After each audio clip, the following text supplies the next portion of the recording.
This past week has been, let me put it this way, challenging.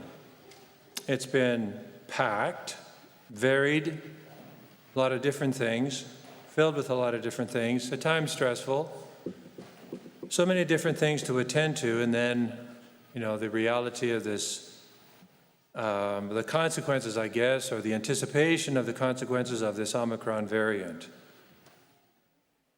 Some days it was a little difficult to feel joyful.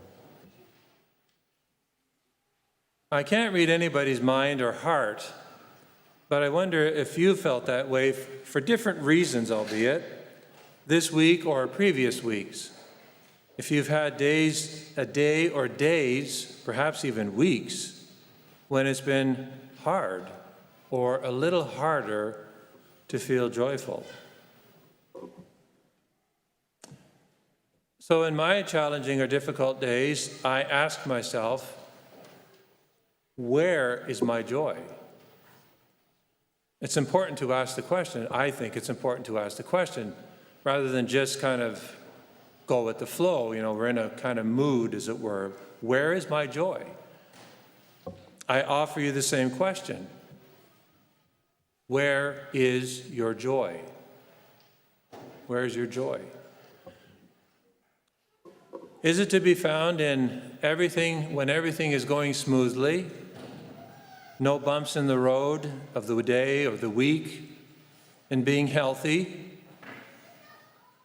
A complete absence of stress, which is like a fantasy, because there isn't any, well, there may be little small moments in life when we have no stress, but our life can, well, I shouldn't say can't be, but is not one that is stress-free. Or when employment is all good. All these kinds of things, and there could be multiple examples. Is this where we find our joy? We know these things can change, so when they change, does our joy change as well? Is our joy tied up with or riding on or bound up with these things that are of their nature subject to joy? Sometimes people equate the joy with being beautiful or handsome in a physical kind of way. And some people actually may maintain a certain physical beauty for a long period of time in their life. Many people do. Well, when I say do not, I mean age takes over. It's not that they lack beauty, but it's a different way of seeing it or understanding it. It's not like I'm 20 years old anymore, or I'm not 30 anymore. So where does our joy really exist, or what is it bound up with? God's word speaks into our real life situations, because there is, I can assure you, if you haven't, I'm sure you know this already, I'm just sort of externalizing it, but if you don't, here's some cold water on your reality, because it's true. There is no perfect time to be a saint. There's no perfect time to have joy. And for that to somehow continue throughout our entire life, if it is tied up with the things that change by their very nature. So God's word speaks into our real life situation and guides us with a message that gives us hope and sheds light on this question: where is my joy? Where is my joy? Stresses and strains will be a part of our life, whether we look for them or not. Hopefully we can mitigate or reduce unnecessary kinds of stress. If we associate joy in our life, in our commitments, your marriage, my priesthood, or in that everything is going well all of the time, if we attach joy to these realities as sort of inextricably bound up with these realities that make up our life, then we're going to have a lot of ups and downs. Our joy will be like a roller coaster. It's going to be constantly changing, and life will become disappointing. God says something very different to us. Not that these things are bad, when everything is going well and we feel very happy. That's a good thing. Don't get me wrong here. But God says something different to us, and he says it in the first reading way back in the time of Zephaniah. And Paul exhorted the Philippians, and John the Baptist in his own way taught his followers. And what God taught and continues to teach us is this basic message captured by Zephaniah. I'll just mention Zephaniah and Paul. Sing aloud, O daughter Zion. Shout, O Israel. Rejoice and exult with all your heart. St. Paul, for his part, would give this imperative, and it is an imperative. It's important for us to understand this. It's an imperative, meaning it's not like a please or I want you, but it's an imperative. It's like an exclamation mark to the Philippians. Rejoice in the Lord always. And it's almost as if he said, and if you didn't hear me the first time, again I say rejoice. Again I say rejoice. Now, how can you, in effect, command people to rejoice? I want you to be happy. I command you to be happy. And you respond either internally or externally, and I think you're crazy. I'm not feeling happy right now. So can you just summon up joy when you're out of work? When you've had a major fight with your spouse? When you found out someone you love or care about is using pornography or gambling, or the list goes on. St. Paul is very clear that we are called to rejoice always. And that's the key.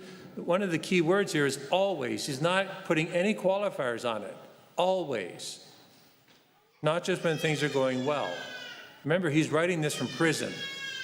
And prisons in those days, prisons are never nice, but prisons in those days were real hellholes. They were awful places to be. So the big question is, how do we do this? How is this possible? How do you do this? And many times, although intellectually I know the answer to this, how do I do this? I still need to ask myself, how do I do this? Or what do I need to kind of restart in my life? How do we have joy all of the time, and especially when life is not going well? Rejoice in the Lord always, always, exclamation mark. It's a real challenge if we take him seriously, because it's the Holy Spirit speaking to us through him. So it's not like St. Paul on his own. So the answer in one word is prayer. The answer in one word is prayer. Now, this is not about ignoring our situations in life. This is not about escaping tough conversations that have to be engaged in, or refusing to deal with tough decisions that have to be made.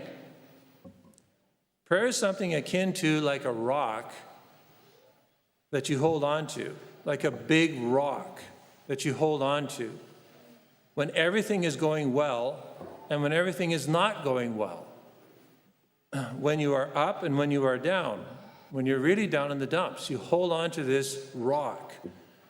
And what it represents is stability in your life. It's the one thing that doesn't move. Nobody can move it. It's kind of so big. Maybe you can't even wrap your arms around it. It's like a big rock. And prayer is a funny thing in that if it is on the surface of our life, it will get sucked in by the waves of changing circumstances, and what could have been the fruit of prayer is easily lost. I can assure you this. So if it's on the surface of life, if it's just something we sort of rattle off, but we're not really getting inside, we're not allowing Jesus Christ to get inside, it is subject to the changing realities of life, and our prayers can easily evaporate. If prayer, however, is at the center of our life, if Jesus Christ is really allowed to get inside, to be kind of resting in our heart, like a rock that we hold on to, if it is truly central and that which everything is built around, then we will come into contact with a reality or recognize a reality that is not subject to change, that happens around us, all the changes that occur, because the reality is the person of Jesus Christ. And in fact, we'll realize that he does not lead us to ignore our responsibilities, but will give us a perspective and an interior resolve or resilience or courage to deal with them even better. Whereas before we were just we were subject to them, we were sucked along by the winds of change, and we were trying to deal with them on our own. And all of a sudden, we take this seriously, we let him in, he's there, he's a rock, and we have a different perspective, and we think, where did that come from? When St. Paul wrote about joy, and his situation, as I mentioned, was pretty to real bad. It wasn't in any way romance, not like it was wonderful, this is a great situation, I'm so happy, the guy's in prison, and he doesn't know if he's going to die, if he could be executed as a result of being there. He was in prison for preaching the gospel, and yet he gives this imperative to rejoice always. St. Paul had to have a prayer life to do this. You can't wish this stuff 24/7. You can't be a volitionist. You can't will this stuff for a long period of time. Eventually, life will crack you. Life will dissolve the resolve unless there is something that is beyond your human strength. We can so easily succumb to the changes of life, of any given day, and very quickly prayer evaporates. This is why the message of this Sunday is so important for us to hear. Joy is possible all of the time. It's not easy, but it is possible. As long as we understand what this kind of joy is. It's not the joy of the animal. That's when we have our stomach full, we've eaten a pleasant meal, we have friends around, family, we love everybody, things are going well. That is wonderful. We're happy, we're joyful. But that passes just like that. Not in a permanent kind of way. Maybe it's the next day you experience the same thing, but you get hungry very quickly. And people live and they die, so these things change, they go up and down. It's not that kind of joy. That is a good kind of joy, but this is something different. This is something all of the time, but only if we hold on to the rock of Jesus Christ and make prayer central in our life, making time to be with him every single day. Now you might wonder, how is this possible? I stole the hammer. You got to go on the YouTube and watch the commercial from a long time ago. The oldies here will remember this. Where's the beef? Right, Wendy's? It's so funny. Three old ladies. Where's the beef? Where's the beef? Well, Father's asking, where's my hammer? I stole his hammer. So I'm not going to tell you to crush your iPhones. I'm not there yet. I don't know if I'll ever be there. That's a work in progress, I think. But we do need to crush an attitude sometimes, or be willing to let Jesus Christ crush an attitude or a resistance to his grace. And trust that he's going to give us something that's actually worth that effort. So you can start when you get up in the morning. Everybody has to get up at some point, and go out and you reaching for your smart device, which really many times makes us dumb or makes us agitated because of what we look when we turn it over. You sometimes use it as an alarm clock, fine. But when you turn it over, what's the first thing you look for? Is it the news to get you riled up? Get you all upset? Or is it the Hallow app as an example? And maybe you're resolved to follow through on #prayer25 with Mary. Why not start the day with the Blessed Mother? You think she didn't know how awful the world was? You think she was oblivious? This is a woman who bore a son in a place because of the Romans' desire to tax the Jews to death. She lived in a violent society. She's anything but naive. Why not start the day with the Blessed Mother, with Mary, or the Bible in a year with Father Mike? And it doesn't matter if you start from day one. Just start anytime. Start anytime. You can wait to have the news come at you, but I'll stick with one thing, because I would also, encourage some sort of digital fasting. But one thing, you wake up, rather than the news, the Hallow app because you get either one or two. You can start with the hashtag Mary25, or you can go to the Bible in a year.